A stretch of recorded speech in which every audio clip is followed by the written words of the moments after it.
여러분 안녕하십니까? 이번 한 주 아침엔 매일경제 진행을 맡은 정광재입니다.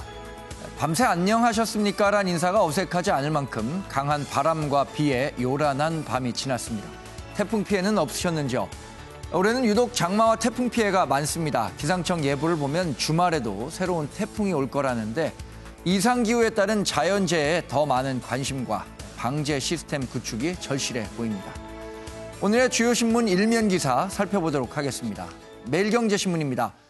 카카오게임즈가 공모주 청약 신기록을 갈아치웠습니다. 공모에 모인 돈만 58조 원을 넘었는데요. 경쟁률은 무려 1,525대 1입니다. 1억 원을 청약 증거금으로 냈다면 겨우 5주 정도 배정받을 수 있을 것이란 계산이 나옵니다. 동아일보 일면은 부동산 거래 전반을 상시 감독하는 전담기구 부동산 거래 분석원이 내년 초 출범한다는 기사를 실었습니다. 정부는 투기성 거래를 강력 단속한다는 취지라고 설명하고 있지만 개인의 권리를 지나치게 침해하는 과도 규제라는 지적도 있습니다. 한겨레 일면은 코로나19 위중, 중증 환자가 크게 늘면서 빠르게 줄어들고 있는 중환자 병상 소식을 다뤘습니다. 정부는 중환자 병상 부족에 따른 의료 공백을 막기 위해 이번 달까지 110개의 중환자 병상을 확보하는 데 총력을 기울이기로 했습니다. 한국일보 일면입니다. 미국이 북한 탄도미사일과 관련해 전 세계 산업계에 개발을 무심코라도 돕는 일을 하지 말라고 경고했습니다. 다가오는 미국 대선을 앞두고 북한의 군사적 도발을 미리 차단하려는 의도가 반영된 조치로 보입니다. 오늘 아침엔 매일경제 함께해 주실 네 분의 패널 모셨습니다. 어서 오십시오.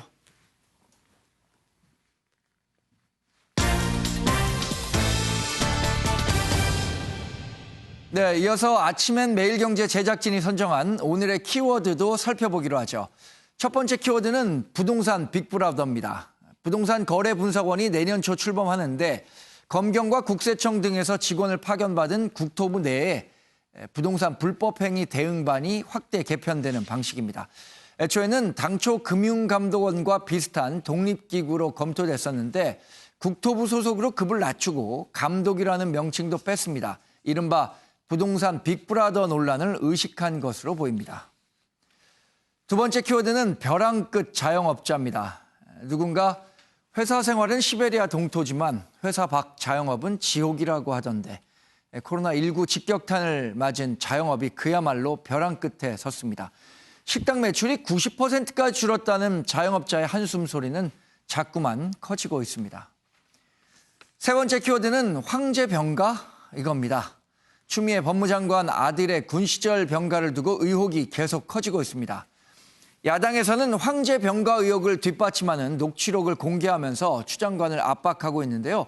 휘발성이 큰 병역 문제가 걸려서인지 논란은 좀처럼 사그라들지 않고 있습니다. 마지막 키워드 동학개미입니다. 코로나19로 주식시장이 급락했을 때 국내 개미 투자자들이 적극적으로 주식 매수에 나서면서 지수를 끌어올리는 등 동합운동은 실패했지만 동학개미는 성공했다 이런 평가를 받기도 했었죠. 세계적인 투자자 짐 로저스는 그런데 국내 언론과의 인터뷰에서 묻지마 투자의 위험을 제기하고 있습니다. 이제 본격적인 신문 읽기 시작해 보겠습니다. 한국일보 기사입니다. 9호 태풍 마이삭 제주 남해안을 강타했습니다. 굉장히 많은 비가 내렸죠. 그리고 남해안 일대에 대규모 정전과 물폭탄을 쏟아 부었는데요. 제주 거쳐서 새벽에는 거제, 부산을 상륙했고요. 오후에는 강릉, 강원도 방향으로 빠져나간다고 하죠. 29개 시군구 850여 가구가 대피하는 등 이 태풍 피해도 아주 컸던 것으로 나가 있습니다. 저희가 현장에 취재 기자도 나가 있어서 한번 현장 연결해서 상황이 어떤지 좀 알아보도록 하죠. 권영범 기자, 여전히 이 비가 많이 오고 있나 봐요? 네, 저는 지금 강원 강릉시 강릉항에 나와 있습니다. 이곳의 비와 바람은 점차 잦아들고 있습니다. 제9호 태풍 마이삭이 조금 전 강원 동해시 앞바다로 빠져나갔기 때문인데요. 다만 아직 태풍의 영향권에서 완전히 벗어나지는 못했습니다. 이곳 강원 영동 지역에는 시간당 40에서 60mm의 비와 초속 20에서 30m의 바람이 불고 있습니다. 현재까지 미시령에 450mm 이상, 삽당령에 320mm 이상의 비가 내린 상태입니다. 어제 오후 한때 1시간 강수량이 124.5mm를 기록하는 등 동해안을 중심으로 시간당 30에서 70mm의 비가 쏟아졌는데요. 저지대 주택과 도로가 침수되고 주민들에게 대피령이 내려지기도 했습니다. 오늘까지 영동 지역에 100에서 300mm, 많은 곳은 400mm 이상의 비가 계속될 전망입니다. 저지대 침수와 하수 범람 등 비 피해가 없도록 각별히 유의하셔야겠습니다. 지금까지 강원 강릉시 강릉항에서 MBN 뉴스 권용범입니다. 네, 제주와 남해를 강타하고 북상하고 있는 태풍 마이삭, 현재 상황은 어떤지 기상 전문가와 조금 더 얘기를 나눠보도록 하겠습니다. 우진규 기상청 예보 분석관 전화 연결돼 있습니다. 우 분석관님 안녕하세요. 네, 안녕하십니까. 네, 현재 이 태풍 마이삭은 어디에 있고 또 어떤 경로로 이동하고 있는지 이런 부분에 대한 설명을 좀 부탁드리겠습니다. 예, 태풍 마이삭은 오늘 밤경 우리나라 부산 남서 인근 해상에 상륙을 해서요. 네. 계속해서 북동진을 한 후에 오늘 아침 약 6시 30분경에 이 강원 동해안 인근으로 진출한 후에 지금은 이 우리나라 강원 동안을 따라서 해상에서 계속해서 북서진 중에 있습니다. 네. 지금 세력은 어떻습니까? 세력은 좀 약해진 건가요? 이 수도권 같은 경우에는 새벽이어서 그런지 크게 뭐 비나 바람 피해가 크진 않았던 것 같은데요. 지금 태풍의 중심 기압은 약 980헥토파스칼 정도로 분석이 되고 있는데요. 네. 어제 우리나라에 상륙을 할 당시에는 955헥토파스칼로서 매우 강한 그러한 태풍으로 분석이 됩니다. 네. 수도권 지방을 중심으로는 아무래도 우리나라에서 태풍의 상륙 지점과 가장 대각선으로 먼 지점에 있었기 때문에 예. 상대적으로 다른 지방에 비해서 피해는 그렇게 크진 않았는데요. 그래도 최대 순간 풍속이 약 30에서 35, 초속 30에서 35m였기 때문에 네. 매우 강한 바람이 불었다고 보입니다. 네. 그리고 지금 이 태풍이 바로 직격탄을 맞은 경상도와 그리고 동해안 지방을 중심으로는 예. 최대 순간 풍속이 초속 50m 이상이 나타난 곳이 있었고요. 지역에 따라서는 많은 비가 내리면서 이 강한 바람과 많은 비로 인해서 피해가 난 지역이 많습니다. 네. 올해 벌써 태풍이 2번 왔죠. 네. 또 하이선이라는 태풍이 생성되면서 이번 주말에 한반도로 북상할 것이다. 이런 예측들도 나와 있던데 올해 유독 태풍이 많은 건가요? 아니면 이거 보통 일반적인 상황이라고 봐야 되나요? 태풍은 일반적으로 현재 이 시기가 되면 필리핀 열대 해상을 중심으로 이 태풍이 활발하게 발생을 하기 시작을 합니다. 네. 그런데 문제는 지금 우리나라 쪽에 형성이 돼 있는 주변 기압계 상황이 우리나라 서쪽으로는 차고 건조한 공기가 내려와 있고 우리나라 동쪽으로는 북태평양 고기압이 이 가장자리가 다소 우리나라 동안으로 물러나게 되면서 예.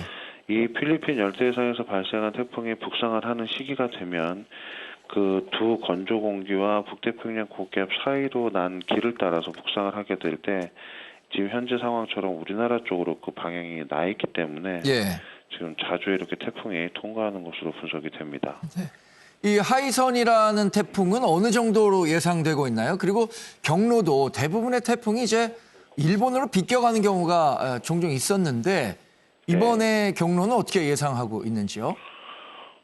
예, 태풍 하이선은 지금 필리핀 동쪽의 먼 해상에서 지금 원래는 괌 북서쪽에서 발생을 했는데요. 지금 느리게 서진 중에 있습니다. 현재 이동 속도는 약 20에서 25km 정도의 속도로 서진을 하고 있는데 예. 이후에 이 태풍은 조금씩 우리나라 쪽으로 방향을 틀면서 이제 북서진 또는 북북서진을 할 것으로 예상이 됩니다. 그런데 이렇게 북상을 하는 태풍은 앞으로 6일에서 7일 사이 우리나라 쪽 이제 영향을 줄 걸로 예상을 하는데요. 문제는 우리나라 동쪽에 머물고 있는 이 북태평양 고기압의 확장 여부에 따라서 태풍의 우리나라 쪽에 주는 영향의 양상도 조금 달라질 것으로 예상이 됩니다. 북태평양 고기압이 조금 우리나라 쪽으로 확장을 크게 할 경우에는 이 태풍 하이선이 일본 쪽을 거치지 않고 우리나라 남해상을 거쳐서 바로 들어오기 때문에 태풍의 세력이 다소 강한 채로 우리나라 쪽에 영향을 주면서 지금 태풍의 강한 영향을 받을 것으로 예상이 되고요. 반대로 북태평양 고기압이 저 동쪽 연안으로 멀리 물러나게 될 경우에는 이 태풍이 일본의 규슈나 일본 본토를 거쳐서 우리나라 쪽 동안 쪽으로 접근을 하게 되면서 태풍의 세력이 매우 약해질 것으로 예상이 됩니다. 네. 그래서 앞으로 북태평양 고기압이 얼마나 확장 또는 수축하냐에 따라서 이 태풍의 영향을 강하게 또는 약하게 받을 것으로 보이기 때문에 네. 이에 대한 분석이 추가적으로 계속 이루어져야 될 것 같습니다. 오늘 오후면은 그럼 이제 마이삭의 이 태풍 영향권에서는 우리 남한 지역은 대부분 벗어난다 이렇게 봐도 될까요?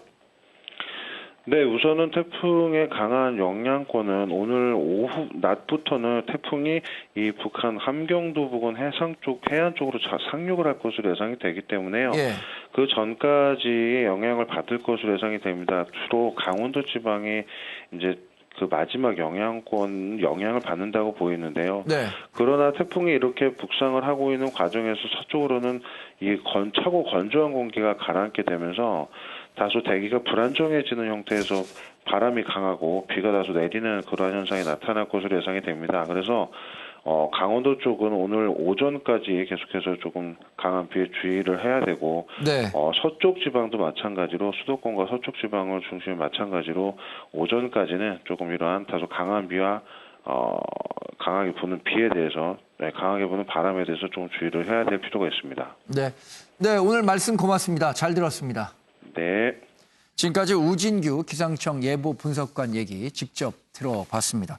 동아일보 신면 기사를 보면요. 태풍 소식을 조금 더 다뤘는데 제주의 10,000가구 정도가 정전 사태를 겪었고요.